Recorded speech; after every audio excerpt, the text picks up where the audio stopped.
All right, I think we're live. We're going to do some more trusses today. This time we're going to talk about the method of sections. Last time we talked about the method of joints. So these are two different approaches of ways to solve for member forces in trusses. So one of them, method of joints, is particularly good if you're trying to solve for forces on the perimeter of the truss, or maybe just for every member in the truss. Method of sections is usually good if you're trying to solve for a member force on the interior of the truss, or maybe there's only one or two that you're interested in and you don't want all of the truss. You don't want to go from joint to joint solving the entire truss, so method of sections might be a good way to do it. Method of joints goes in and basically treats every joint individually as a concurrent force system.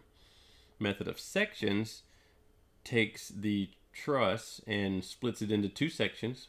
You get to choose the two sections, and treats those sections as rigid bodies, so that the difference being, once it becomes not a concurrent force system and now it's just a rigid body, then you have the idea of summation of moments need to equal 0. So you have a third equation. So method of joints, you have two equations to work with generally for a 2D truss. Summation of forces in X equals 0 and in Y equals 0. You have those two equations. Method of sections, you still get to use those two equations, but you get to add in the third equation that summation of moments about some point equals 0. So it gives you a third equation to work with. A couple of other things coming up. Quiz 1 closes tonight at midnight, I believe. Yes, there's still quite a few that need to take that. I did set it up where you get to take it twice if you want to. I would, at least one of those times, I would treat it like an actual exam, so that you are kind of familiar with the type of problems and the constraints that exam 1 is going to have. Exam 1 is not that far away. It is, where's it at? June 24th, and we're the 16th, so not that far away from exam 1. Exam 1 does cover all of the stuff we've covered up until now, including trusses and the next topic. So there'll be one more topic that we'll put inside exam 1 after we do finish up trusses. So there's quite a bit of content on there. If you click on this exam 1 June 24th date, down here, well, there's a little info. That's from last year. It'll be similar this year, but you could watch that if you want to get a little preview. But down here in the practice for exam 1, that will give you a couple of old retired problems that you can practice with. This summer 2020 exam outline, that's last year's exam outline. You could look at that also, because it will be very similar to this year, if not identical. I haven't finalized everything, but I assume it will be very, very similar to last year's outline anyway, the types of questions. So if I click on this, you can kind of see it gives you an idea of the question types that are going to be on exam 1. And that this should, I don't see any reason why this wouldn't be the same set of question types for this year's exam 1. This even goes back to 2014, it looks like. Typically, exam 1 is pretty similar as far as the content of it. The exact questions are different, but the content's the same. Let's see, anything else? I don't see anything else that's imminent anyway. I've got some web work. There'll be a new web work open today, homework 8. So there are several web work problems available. This is the one we're going to work today as part of figuring out how to do method of sections once we get to it. I think that is covering most of the imminent things. Quiz 1, you do have to finish that up today, and it looks like a lot of you haven't done it yet, so probably do need to go ahead and do that. I think I have it closing at midnight, but you should check the actual time that it closes, so you don't run out of time. There's no reason. It's 2% of your grade, and there's no reason not to get most all of those 2%. I think it's only 5 questions. They are the simpler type of questions. Oh, here's a question for homework 7. You were doing calculations with reaction forces. It turned out that I drew those forces up. Oh, okay. The question in the chat is, how do I know which way to draw reaction forces? And that could be extended to, how do I know which way to draw any force? sometimes you know by intuition, sometimes you know by, thinking of the whole system and sort of rationalizing how, but in the end, it doesn't matter. You pick a direction, you generally know the line of action. So you should be able to determine it's in this direction. You just don't know if it's pointing left or right or up or down or anything. You just know it's along this line. And that's fine. You pick one direction that seems to work in your mind. And if you solve all your correct equations, your equilibrium equations, all that'll happen when you solve for that unknown force, it'll come out negative. Now, if it's an external reaction that, say for instance, you've got contact somewhere, and you don't know if that contact should be pointing towards the object or away from it, that you do need to be able to figure out just based on rationalizing it. Like if you've got let's draw some stuff. If you've got let's draw a new sheet here. Let's just say this was actually a question that I had, so let's look at this one. Let's say you've got a circle, and it is up against some sort of inclined plane. I think it's what the problem statement says.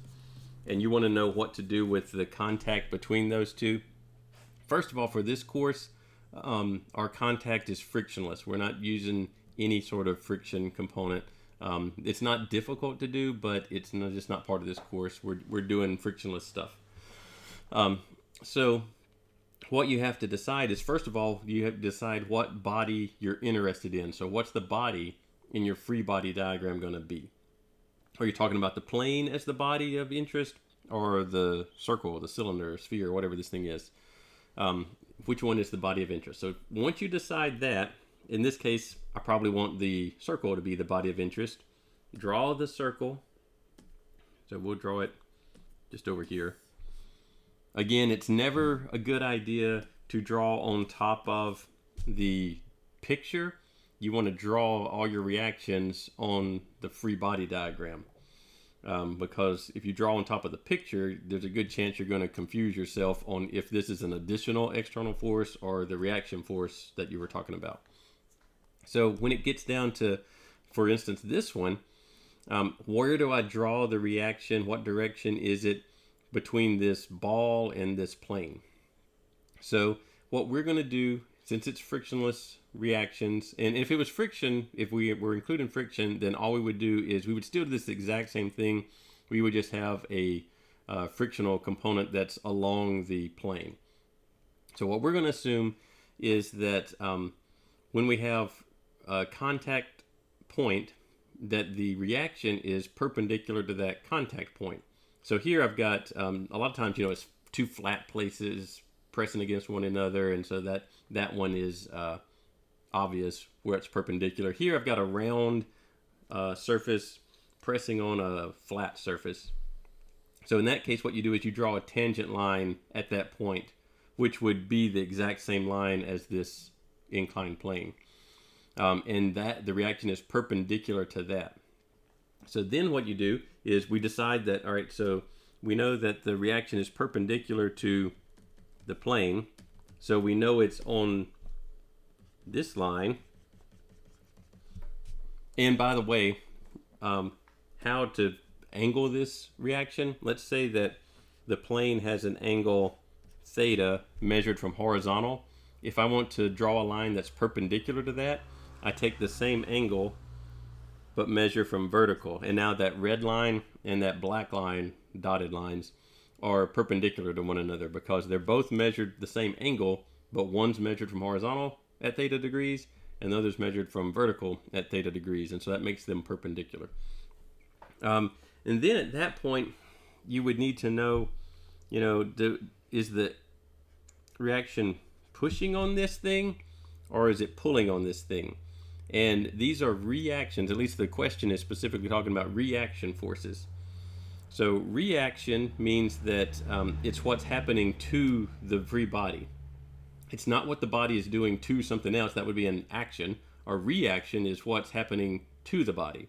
So the plane is pushing up, the way I've drawn the arrow, on the body. If I drew it the other way, if I drew it this way, this would tell me that the plane somehow is pulling the body down. That doesn't make sense. The plane is pushing the body, holding it up. So reactions are what is happening to the body of interest.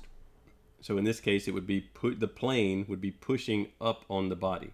And so you would know which direction that's going. The only way it would be pulling on it is if there's some sort of magnetic force or, something like that. Some weird thing. The ones that we were doing earlier with the trusses, we had this beam. And we had maybe a pin and a roller. And these, maybe you don't have as good of an idea of which way they should go. But again, take your body of interest. There's probably some sort of external force on here. And then you should be able to know that the reactions are pushing upward on it. In this case, if you somehow got it wrong, if somehow you drew this arrow going down, like the roller is pulling down on the beam, which, that's typically not going to happen with a roller. A pin could pull down on a beam. A roller really isn't made to pull down, though, because it's rolling on a surface. But a slider or something like that could limit both up and down and just let you slide horizontally. So if you did draw this one, the opposite of what it would be, when you go in and solve your equations, that would tell you somehow, well, it wouldn't be therefore, it would tell you that AY, we'll call it, is a negative number. And what that negative means is that, when you drew that arrow, you drew it backwards. So if AY is equal to negative 10 or whatever it ends up being, that negative 10 means that this arrow that you drew originally should be backwards. So there's the instance in this kind of scenario where maybe you don't exactly know if they should be left or right or up or down. This one is 0, so it doesn't matter which way you draw it. But a lot of times it doesn't actually matter, and there's not a reason to spend a whole lot of time figuring it out. In this case, it's obvious which way it should be, because the wall or the plane has to push on the cylinder in order to hold it up. The rest of the cylinder would, there'd be some kind of weight, and I think this particular problem had another force going up this way.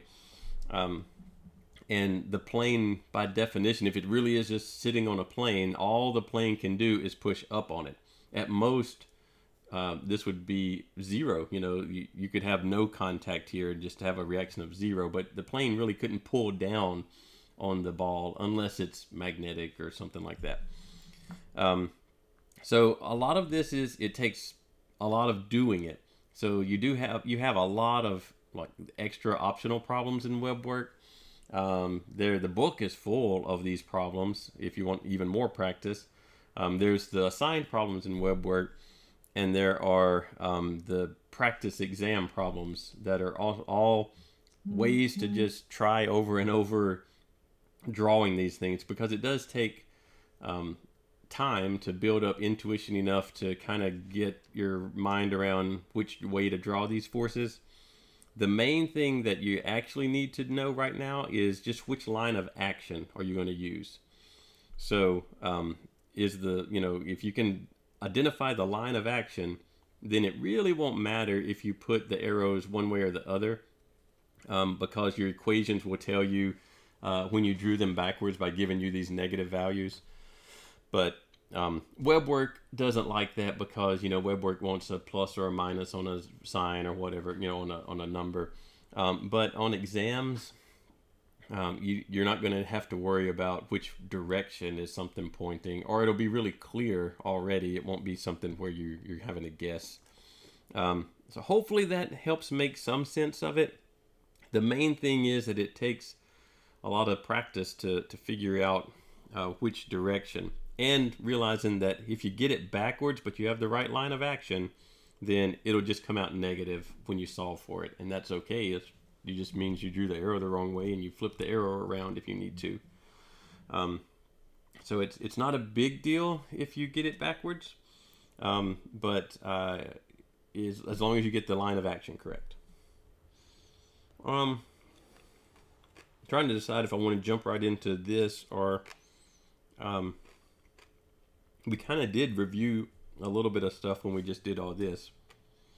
So I kind of think we could go straight into this. So we are talking about method of sections. So I think I will put a little bit of space between here so that we can talk a little about method of sections before trying to solve something.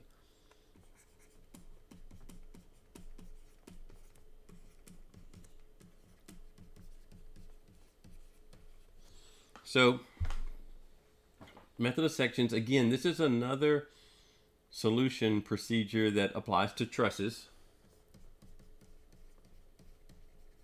So it doesn't apply to frames and machines and things like that. And when we get to exam 2, we'll start doing frames and machines.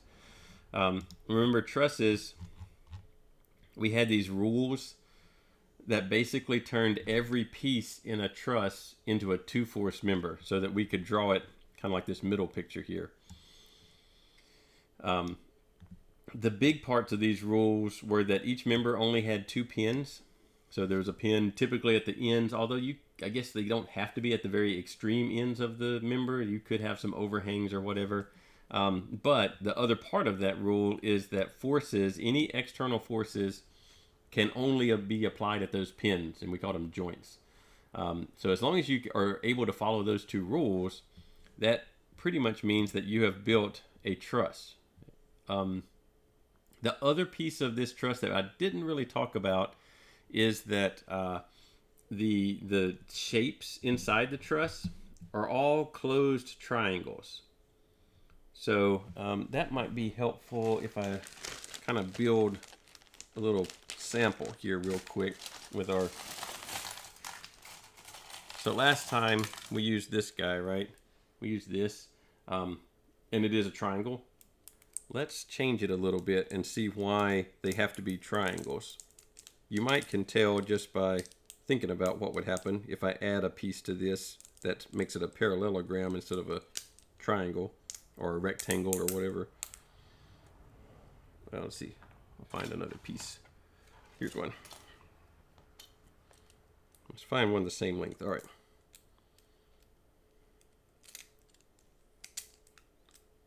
This will work, I think. So now I've got 4 pieces here.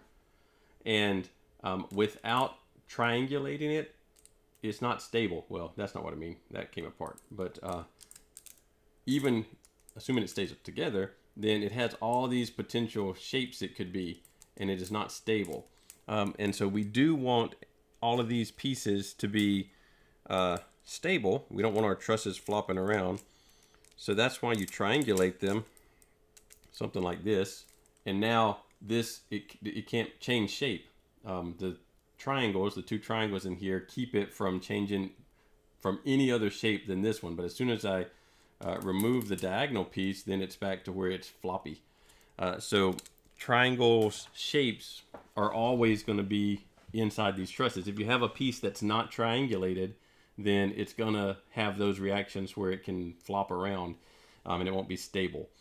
And it will be statically indeterminate. Now you can have too many triangles.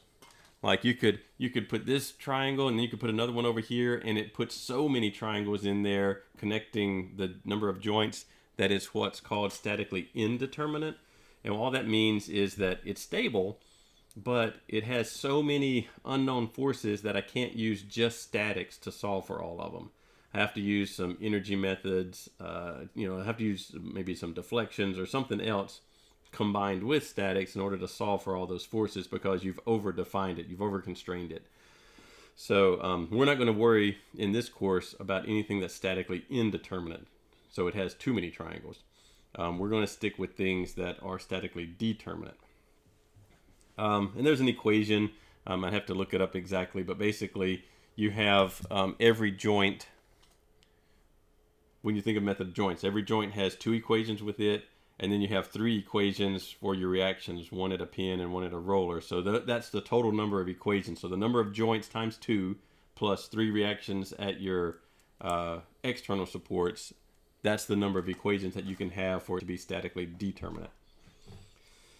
All right. So let's decide that we're working on trusses. That means that all the members have 2 pins and no forces applied anywhere except at those pins. And method of sections that we're talking about now is slightly different from method of joints. You still start by solving the external reactions probably. You may not need to. Again, it's one of those things where, remember last time I wrote 90% of the time, and that's just a guess. I don't know the exact percent. But most of the time, you solve for the pin and roller reactions first. That's also true for method of sections, although it might be a little bit lower, maybe 80% of the time, because now the goal is a little bit different for method of sections.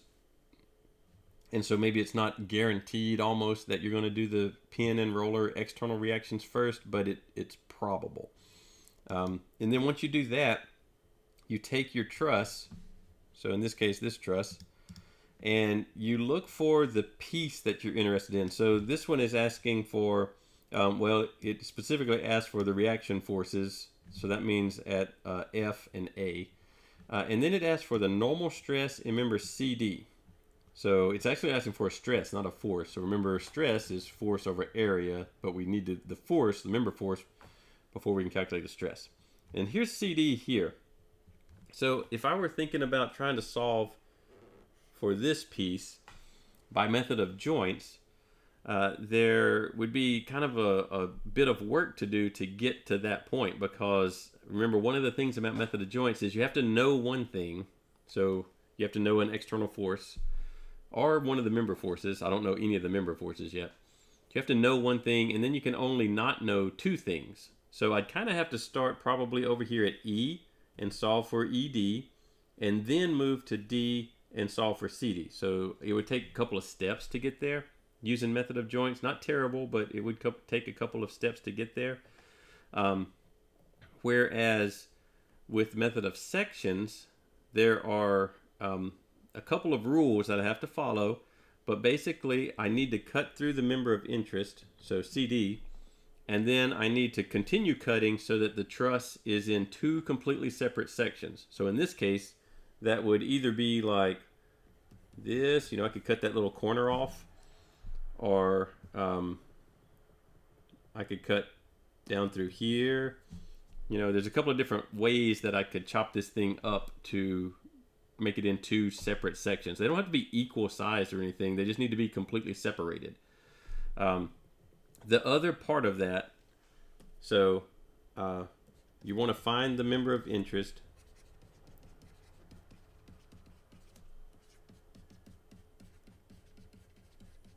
In this case, CD is the one that we're interested in. And then you want to cut, and I mean like, draw a free body diagram so you can isolate that piece. And these are internal forces that we want to find. So we need to cut the member of interest in half or in 2.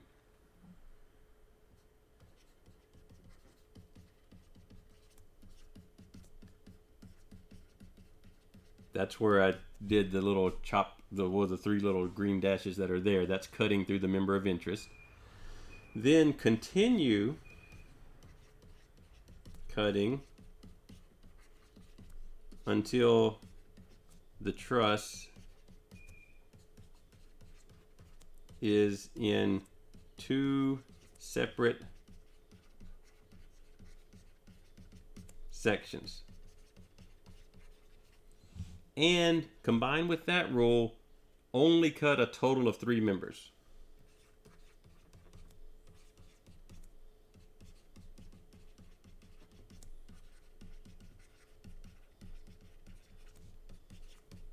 And why you only cut 3 members total is because you have 3 equations to work with. You have the summation of forces in X equals 0. You have Y You could have Z if this was a three-dimensional truss. Again, we're not doing three-dimensional trusses, though. We're doing planar trusses.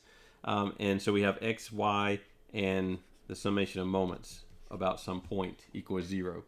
And so you only have 3 equations to work with. That means you can only have 3 unknowns. That means you should only cut through 3 members. And so you couldn't do something like this and cut through 1, 2, 3, 4 pieces. That would expose 4 internal forces, and only have 3 equations to work with. So that wouldn't work. I would have to do one of those things I mentioned before. Either cut straight down, which is fine, or even better than that, cut through these 3. Why this one is better is that once you've cut the truss into 2 separate sections, draw one of the sections. Draw the free body diagram, not just draw it. So draw the free body diagram of one of the sections. And in this case, if I drew the free body diagram of this section, I don't have any of the reactions I need to solve for. So this is why it's not guaranteed that you have to solve for those external reactions first. Now this problem tells you to, so you do have to for this problem.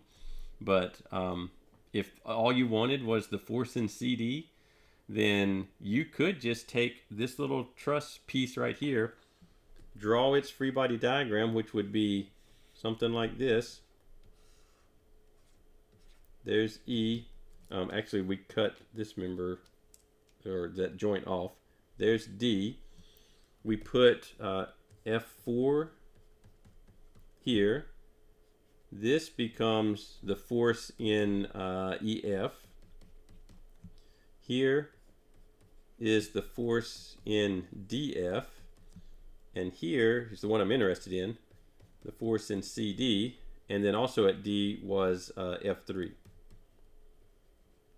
Now, before you get too far, and maybe I should have even written this before any of our steps, is you do want to look for 0 force members, because it could be that member CD is a 0 force member and you don't have to do anything, right? So it is usually useful to check for 0 force members in your truss before you go start chopping it all into pieces. So in this one, remember our rules for 0 force members. You're looking for a joint that has 3 members at it. So let's identify all of those. So we have B has 3 members, G has 3, D has 3, and that's it. Then you're looking for, at those joints, the blue circled ones, you're looking for joints where 2 of the members are collinear. So AB is collinear to BC, so that's good. That's still check. CD is collinear to DE, so that's still good. FG and GH are collinear. So all of these have collinear members. Then you're looking for the same joints that are still in our little list, but they cannot have external forces applied at that joint. And B has F1 directly applied at B. D has F3 directly applied at D. So those kind of fall out of our running for 0 force members. But G, there is no force applied at G. There is one at C pointing towards it, but it's not applied at G. It's applied at C. So where we have G down here, it has 3 members, 2 collinear, no external force at G. This guy, CG, is a 0 force member. Then you start over. You take that one out. You know, in this case, I can't actually erase. Well, actually, I could erase it, couldn't I? Because, well, I don't have a. Let's just take this and make it there. So we could take that one out, and then we could go in and try again. Now, in this case, there is no chain reaction happening. There are no other newly found joints that have 3 members at them. C has, instead of 5, it has 4 at it now, but it still doesn't have 3. So it doesn't hurt to go ahead and look for zero force members. In this case, it did turn out that none of the ones that we're interested in our little free body diagram here are zero force members. DF sort of looks like it could have been, except that there's a force F3 applied directly at D, which throws it out of having zero force members there. And so what I've got here is a free body diagram where F3 and F4 should be known. Here's F3, here's F4. So those are not unknown values. Let's move this down a little bit. So well, I don't know what the numbers are. F3 is 1,900 pounds.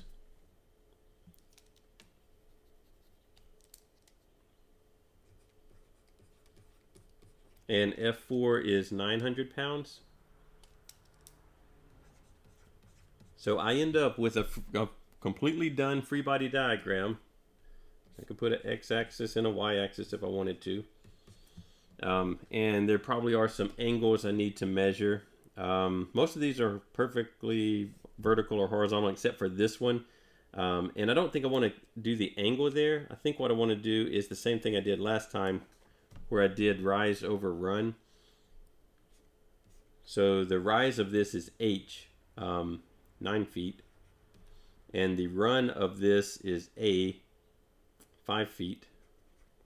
And then I could figure out the hypotenuse there with 5 squared plus 9 squared, and take the square root of that, 10.3.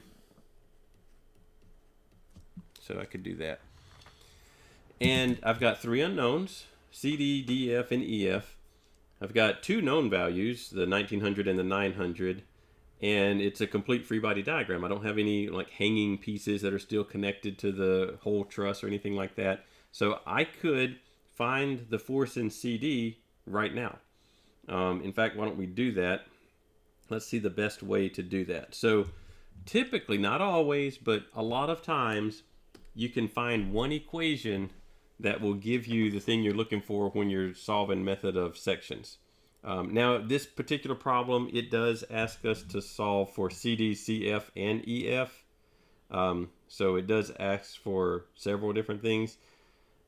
So it's not as advantageous to just do the one thing that you're trying to find, that one special equation, but let's go ahead and do it anyway, as if we only needed CD. So how you do that is you look at CD, or you look at your free body diagram rather, and CD, and find out what's unique about it, or what the other two, the two you're not interested in this case DF and EF, those two, what do they have in common that you can take and use to your advantage to solve for the one you're interested in, CD. So in this case, they both have F in common. Now I've cut F off of the picture. Let's move this. You know, F is down here, which is where the roller is actually. But just because I've cut it away from my free body diagram doesn't mean I can't use it. So I can extend these forces line of action down to point F, and then I can write the summation of moments about point F equals 0. And let's see what my dimensions say. My dimensions say that from here, from point F to CD, is H, which is 9 feet for me. And between these two forces is A, which is 5 feet for me. And I can write this equation. Even though I cut point F off of the diagram, I still know that this little piece of the truss is not rotating around point F. So I can still write that the moments about point F have to add to 0 for this free body diagram. 1,900 pounds, FDF, and FEF. So these three, this one, and this one, their lines of actions all go through F. They all point right to F. So they are not creating moments about point F. CD, oh, let's pick clockwise as positive, just to have we need some kind of direction. So FCD is a horizontal force going around counterclockwise, so it's actually going to be negative. It has a moment arm of 9 feet, so horizontal force needs a vertical moment arm. And I gave it a negative sign because it's going counterclockwise around point F, plus 900 pounds times a moment arm. It's a vertical force, so it needs a horizontal moment arm, so 5 feet. So in that one, you might want to extend the line of action so that you can see that the moment arm is right here, and that is already labeled just at the top of the diagram as 5 feet. So 900 pounds times 5 feet. That one is going clockwise, so if I were to push downward in the direction of the 900-pound arrow and pretend that this body is rotating about F, it would go around clockwise. So it's a clockwise moment. So, and I said clockwise was positive, so I give it a plus sign. And this is the simple little equation, and it just says that therefore FCD equals that negative sign. When I move it to the other side of the equals will become positive, so I did choose the right arrow for FCD. And the value is going to be 500 pounds. Let me calculate that. 900 times 5 divided by 9 should be 500.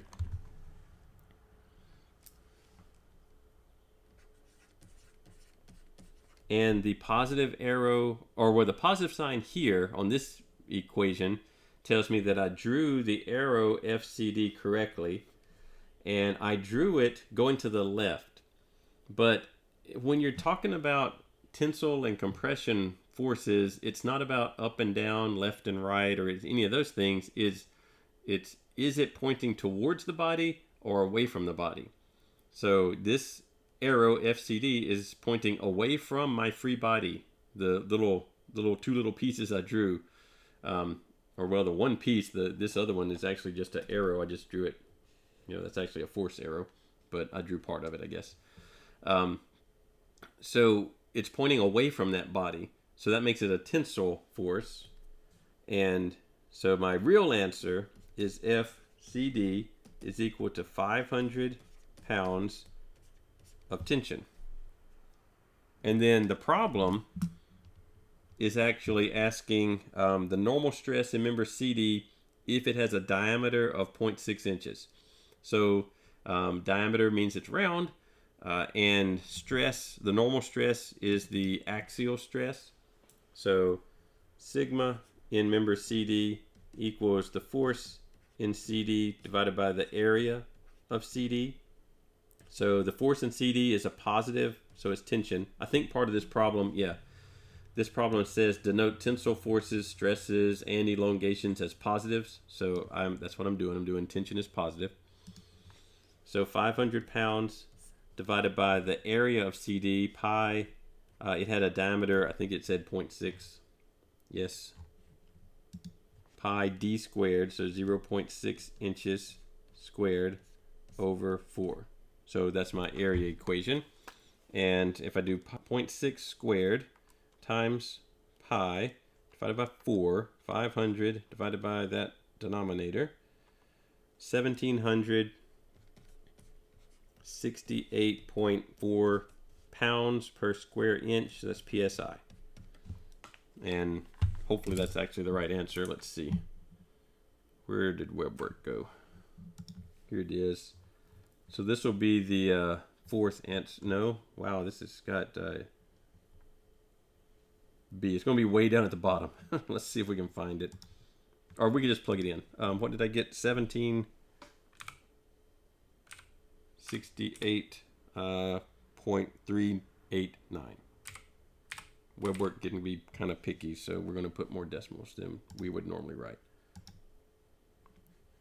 Log in. And I see the green, so we did get it right. All right. So that took us a long time because we walked and talked through the whole thing and everything. But if you were only interested in this force in member CD, or the stress, whichever, you have to find the force in CD, and you weren't interested in any of the rest of the truss. So that's, definitely could be a test type of question where there's one little member, it's somewhere near the center of the truss, it's not on the perimeter, easily accessed by method of joints. Then method of sections is probably a much faster way to solve for that member force. It's not always, that you're trying to solve for something quickly, but you could envision if this was a single member that's somewhere in the center of a really long span of stage lighting or something, where there's all kind of triangles all the way in the thing, and you just need to know this one piece. You want to know how it responds if you hang a 50-pound light there or whatever. Then it would be much faster to use method of sections like we did here if you can cut the truss into two separate sections, write one equation, and solve for the thing you're interested in, versus doing method of joints at every piece. Now, in reality, you probably are using some sort of computer software that lets you simulate all of this. In fact, let me show you. I assume it's still out there. Let me look and see if it is still out there. There's a piece of software that's generally good for this, or at least I like it. MD Solids. Let's see if it's still available. Yep, looks like it is. I think it's free now too. Let's see, download. Yeah, they give you the registration code. So it was written, 7-8 years ago, but it's a really good, not just truss solver. If I go back to the beginning, you can kind of see it has a way to solve. Now it is only trusses that are statically determinate. It can't do statically indeterminate trusses, but statically determinate trusses.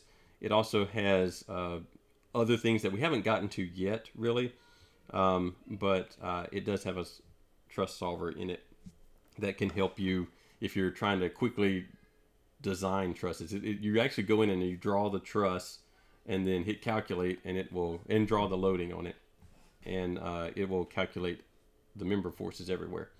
And I like it. There are others out there for sure. I just kind of like this one. All right, back to our other stuff here. All right.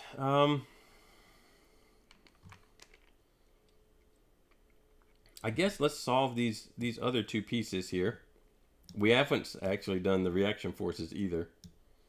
So we do need to find that.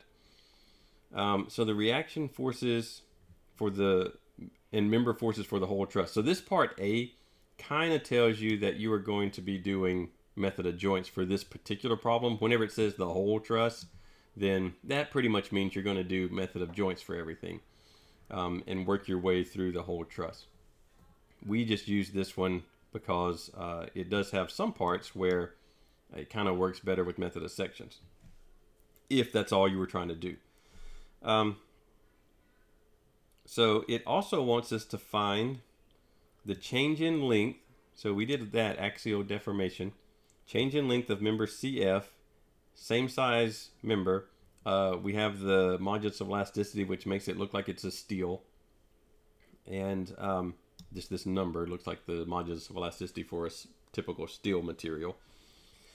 And we didn't find member CF through this free body diagram. We could draw a new free body diagram. We could do some method of joints. Why don't we do another method of sections with a different section that will find member CF. So again, we're not really planning ahead here on which you should do first and everything. So if you knew ahead of time that you were just going to solve for every member force, then you would do method of joints, and then you would go in and do all these stress and change in length type calculations. We're assuming that we're looking at this new every time we look at it. So here, we want to find member CF. Let's get this stuff. Well, we can leave the zero force member on there. We have to cut through it. Now, I don't see another way to cut through this one other than cutting through this piece and this piece in order to cut the truss into two completely separate sections. You know, last time we were able to cut the reactions completely off, but this time either section, whether we draw this side or this side, they're going to have one of the reactions, either the roller reaction or the pin reaction. So let's just work with the right hand side, which means we need to know the roller reaction. We need to find that reaction before we cut the truss apart. So we need to take the entire truss, find the reactions at the roller. So let's draw, let's see, let's get it both of them. Let's draw our truss. Now, actually, that's going to confuse. Let's draw it as individual pieces. So we have 4 across the top. Yeah. We have A to B. We have B to C, C to D, and D to E. For a truss, these are individual little pieces. They're not one long piece that has everything connected to it. And then at the bottom, we have H. We did have this when we made it a zero force member. I'll draw it kind of in there at G. We have this one that goes down to F. And then we have this piece, this piece, this piece, these 2 pieces, and this piece. Now let's put our reactions on there. That the A, there's a pin. I'm just going to put that it has an AX and an AY. I don't really know which way they're going, so I'm just putting them in their positive direction. So X is positive when it goes to the right, and Y is positive when it goes up. So I'm just drawing these in the positive direction.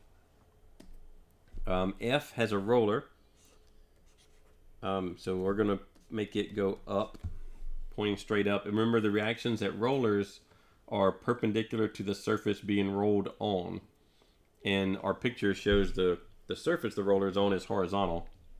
That means the reaction is vertical. At pins, you just know that there's 2 reactions and they're perpendicular to one another. So it's typical to make one of them in the X direction and the other in the Y direction. Now we've got all these forces, external forces. F1 is 1,020 pounds. F2 is 1,980 pounds.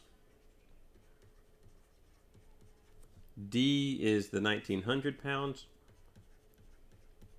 And F is 900 pounds. All right. And we have some dimensions. This one is 9 feet. We have 5 feet, 5 feet, and whatever B is. B is 7 feet. So these are different. 7 feet, 7 feet. All right. So we did draw, and this is why a lot of people just want to draw on top of the picture. You know, you just want to go here and kind of draw your reactions and work from there. And it's not illegal to do that, but you do run the risk of confusing someone else looking at that picture, or even confusing yourself later if you have these forces on top of pins and rollers. I only want to know Fy. I don't care about AX and AY, because what I intend to do is cut this truss right here and only draw this half. So I don't really need AX and AY. So if that's the case, then I'm going to write my moment equation in order to solve for Fy. I'm going to write it about A. We'll do clockwise positive just because. And when I write the moments about A, AX and AY do not enter that equation because they don't create moments about A. Their line of action points at A, so it can't create any kind of rotation about A. But these other things do. So I've got 1,020 pounds times a 7-foot moment arm going clockwise. So it's positive. Plus 1,980 pounds with a well, let's do them all the same.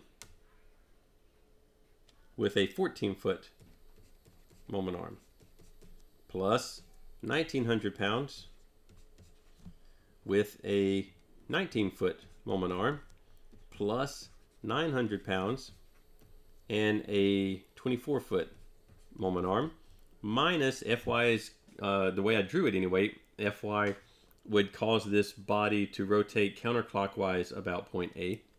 So minus whatever Fy is times, well, let's write it the same way as the others, times it has the 19-foot moment arm. All of those have to add to 0. So let's get our calculator. 1020, oops, didn't do it right. 1020 times 7 plus 1980 times 14 plus 1900 times 19 plus 900 times 24. All of that divided by 19 is 4,871.58 pounds. Maybe we can check that really quick in here. I'm not sure where that, there it is right there, 4,871.58 pounds. All right, so once we get to that point, and again, like the first time we did this, we didn't have to do any of the external reactions, and even this time, we didn't have to do all of the external reactions. Now I'm going to cut, remember this is the one we're interested in for this part of the problem, CF. Now had I looked ahead and known that I'm going to have to solve for CD and CF, then I might have changed this diagram and cut through both of those with FG so that I had one diagram that kind of gave me all two, well, both of those.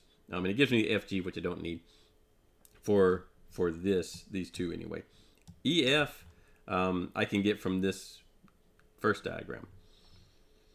But there's always going to be different ways to approach these problems, particularly once we start adding in the idea that you could do method of joints, or you could do method of sections, or you could do both, or whichever. On an exam, obviously, I'm not going to be able to enforce how you solve the problem. I will set up some problems that are much easier with method of sections, and others that are much easier with method of joints. And it's kind of up to you to determine which one of the methods you think is the best one to use for that problem. But if you use the other one, you'll still get the same answer. It just might take longer. All right, let's cut this thing here and here, and let's draw this part of the free body diagram now that we have the reaction Fy.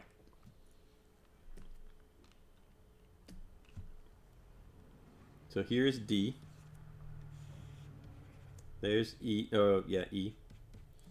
F is directly below D. That's connected together. This is connected together. I didn't cut through any of those. All the ones I cut through, I have to show the internal force because I cut the member away, and I need to show the internal force that's holding this part of the section, or this section of the truss, to the other section of the truss. So there's a force here. The force in FG. There's a force here. This is the one I'm interested in, the force in CF. And there's a force here, the force in CD, the one we already found. I want to assume we didn't find it and start kind of from scratch, but we do know CD because we just solved for it. This is 1,900 pounds, and this is 900 pounds. We have the idea that this distance is 9 feet and this distance is 5 feet. And that's what we've got. We can put a coordinate system on there if we wanted to also. So this one, if this is where I was starting, oh wait, not yet. Fy, 4,871.58 pounds. Now we're done with it. Let's go ahead and put our coordinate system on there just so we're 100% sure which way we're talking about X and Y. I see my three unknowns, CD, CF, and FG. I'm interested in CF, and that kind of means I want to eliminate CD and FG if possible. Now in this case, those two, CD and FG, are parallel, so they're never going to intersect in our normal Euclidean geometry system. We'd have to go to some other system where parallel lines intersect. But I could notice that they're both parallel and they're both only in the X direction. They don't have Y components. So I can do summation of forces in the Y direction for this free body diagram, and only CF has an unknown Y component. So I have minus 1,900 pounds plus minus 900 pounds plus 4,871.58 pounds plus, I drew it going upwards, so I'm going to give it a plus Y component. FC, we need some dimensions on this. It has the rise over run. So the rise of 9, run of 5. We calculated that hypotenuse before, 10.3. And I only want the Y component. So the Y component would be 9 over 10.3. Or you could calculate the angle and do the the sine or the cosine or even the tangent if you wanted to. I'm using the definition here of the cosine of that angle. All right, these all have to add to 0. And the only unknown in there is the force in CF. So let's see what we get. Negative 1,900 minus, or well, plus, whichever way you want to do it, as long as you get the negative sign in there, plus negative 900 plus positive 4871.58. So that is a positive number. I move it to the other side of the equal sign, it becomes negative. So FCF is a negative. Well, let's write down my intermediate step here. I'm currently at negative 2071.58 equals FCF times 9 over 10.3. So I need to take this number and divide by 9 over 10.3. So FCF equals negative 2370.81 pounds. So technically, FCF equals 2,370.81 pounds of compression. Now, this particular web work problem does tell you compressive forces as negative values, so it does want negative signs assigned to compression. But that could be the other way. It's just that's the way this problem is set up. It actually wants something else though. It wants the change in length of this member. So let's do that. So delta CF, this is member CF, equals the force in member CF, which we just found, times the length of CF over the modulus of elasticity of CF times the cross-sectional area of CF. So the force is negative because it wanted tension, or well, it wanted compression to be negative. And that does make sense because if it has a compressive force, it's going to get shorter, and we want our delta to come out shorter. The length of CF, let's see. The length of CF is actually this 10.3, but that's feet. So convert 12 inches per foot so that we have inches, because we're going to have inches elsewhere. Well, let's see. Which I assume it wants the answer in inches.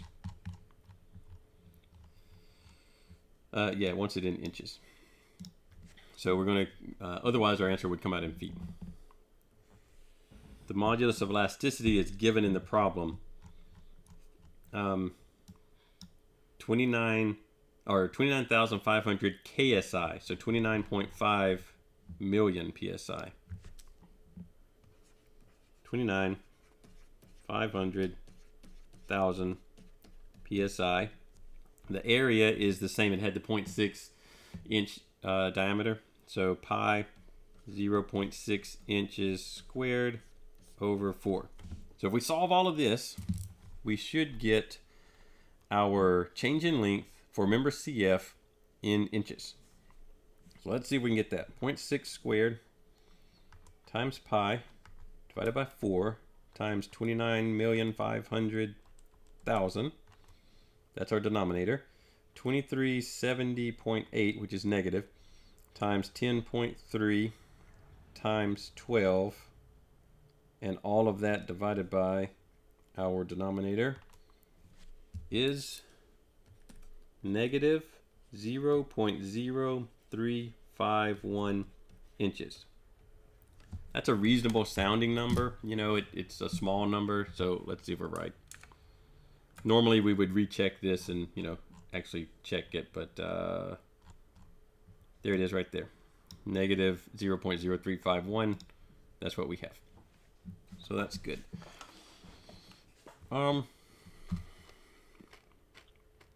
What's the other thing it wants? Well, okay, we'll do this one too. The change in length of member EF, if it has the same diameter and modulus, so basically it's the same size as it's the same everything, it just has a different force in it. So this one, we do have it right here, right? We didn't solve for it, but we do have EF exposed in this free body diagram.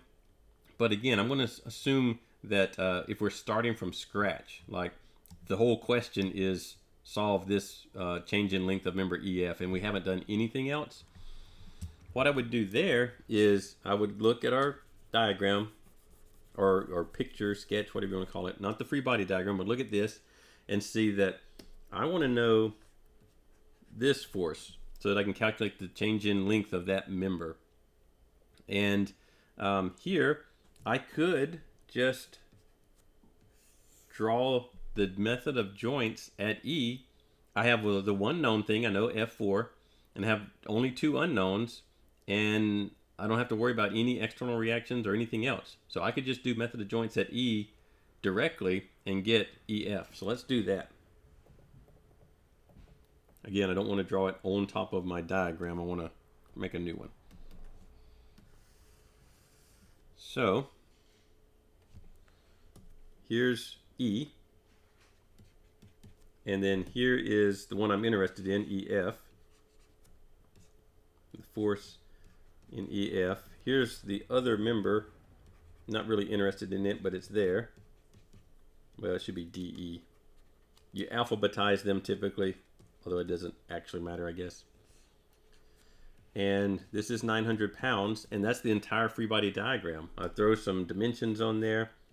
9, 5, 10.3, and maybe a coordinate system. And I've got the whole thing ready to go. I look at it, and EF has a Y component, DE does not. I do summation of forces in the Y direction equals 0 for just this free body diagram. I've got the 900 going in the negative Y direction, so minus 900. I also have EF going in the negative Y direction, so I give it a minus. I only want the Y component, so 9 over 10.3, and those have to add to 0.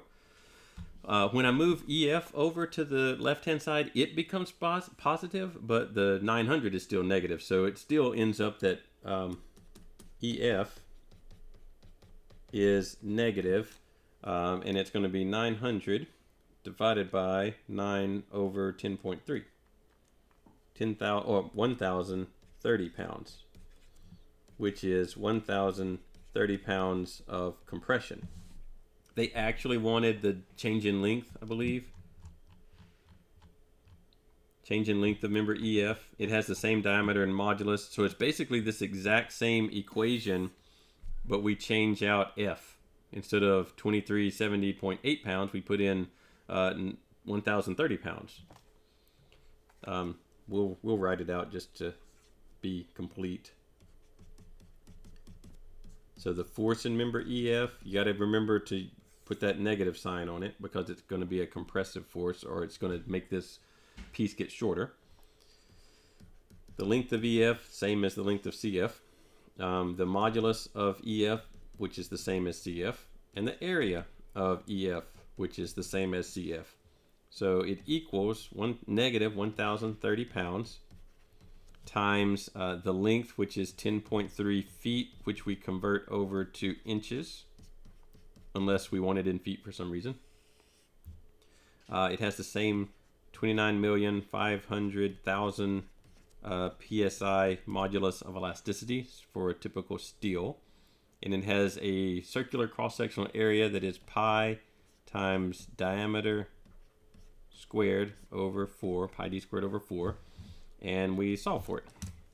So I didn't save any of those numbers, so we got to do it again. 0.6 squared times pi divided by 4 times 29,500,000, 1,030 times 10.3 times 12 divided by our denominator is negative, and we should expect it to be smaller. We could have just taken a ratio actually, but we're going to calculate it the long way. 0.0153 inches, and hopefully that's what we get over here. Yeah, that's it. No, they did 2.5. I did 3, but we got the same number. So that would be a way to go in and solve for different pieces of this truss. This last way is method of joints technically, although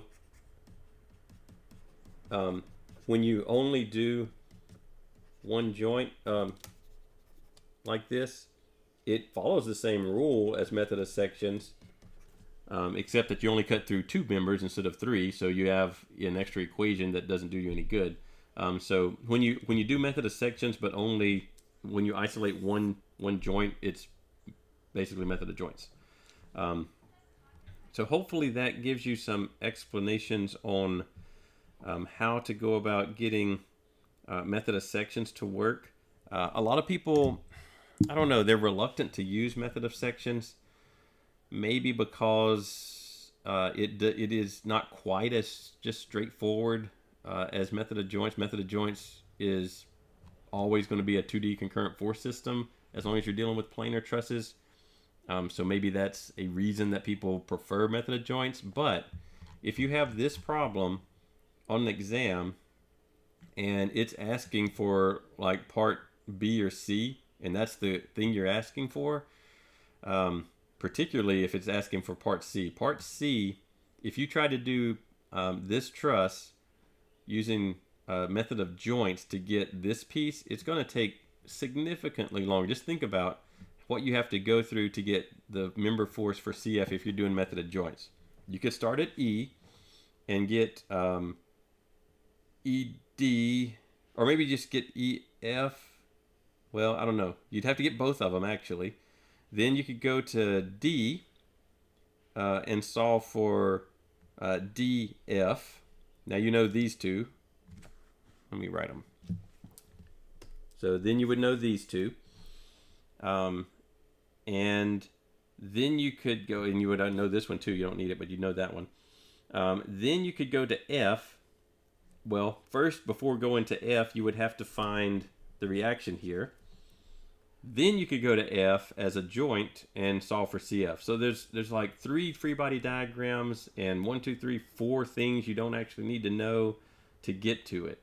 And so it gives you the right answer, but if you stick with only doing the method of joints, some problems are going to take longer. And even if they are still relatively short, there's more chances for you to make this little error somewhere. Because if you make an error in calculating EF, then that error is going to transfer over into calculating the one you're actually interested in. So I would definitely not only do method of joints. Even though I know a lot of people stick to just doing method of joints, it is probably going to cause you a little bit of extra work and maybe a mistake or two on some of these problems that are specifically meant to be method of sections. In fact, let me show you this. This is again, the exam outline. It's from 2014, but it's pretty much the same exam outline that we have now. Let me describe a little bit about how the exam's set up. So you've got 10 points of questions that are content. So there's short answer, find the zero force member in the truss, draw a picture of the stress strain diagram, things like that. So they're not calculation. There's 10 points of that. And then there are these fundamental questions. I have them D level. So basically what I mean by that is they're the questions that if you don't know these, you don't have a passing understanding of the course material. So these are typically similar to the quiz question, like quiz 1. That's this level of question. And there is a truss in here. So there's some level of truss that it's probably a pretty simple one, but there is a truss in there to calculate. And then there are these average level questions. These are all worth the same amount, by the way. They're all 6 points, I believe. So it's not like the fundamental ones are worth less. They're just more of them, and they're generally easier to solve. Then there's these average ones. There's going to be at least one question here that's set up specifically to be better by method of joints, and one that's specifically better for method of sections. These questions might have more steps. So something here could be like finding the member force in CD. That would probably be similar to, if I can get back to here, that would be similar to finding for this, find that member force, method of sections. Centroid, we haven't talked about that yet. That's coming up next time, tomorrow, I guess. Axial deformation, that could be just a straight change in length, or it could be tied to a truss like we just did. And then there's these above average, so harder ones. I put the 3D equilibrium in there. There is only one problem on exam 1 that's 3D related. So don't spend too much time trying to figure out the 3D stuff. But there is one problem on exam 1 that has you calculate a 3D concurrent force system.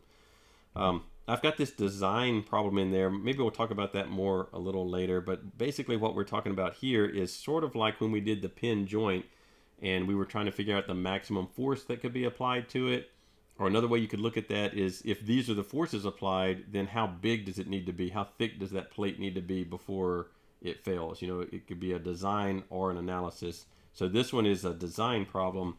So it's going to have you do something along the lines of calculating a dimension, a minimum dimension, minimum thickness for a plate, so it doesn't have a failure at some kind of factor of safety, you know, something like that.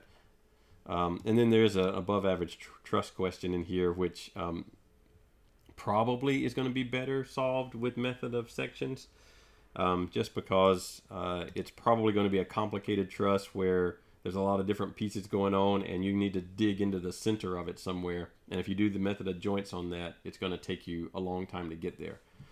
In general, if you have, if you have these number of questions, you have in the range of 6-ish minutes per question. Now these should take seconds to answer.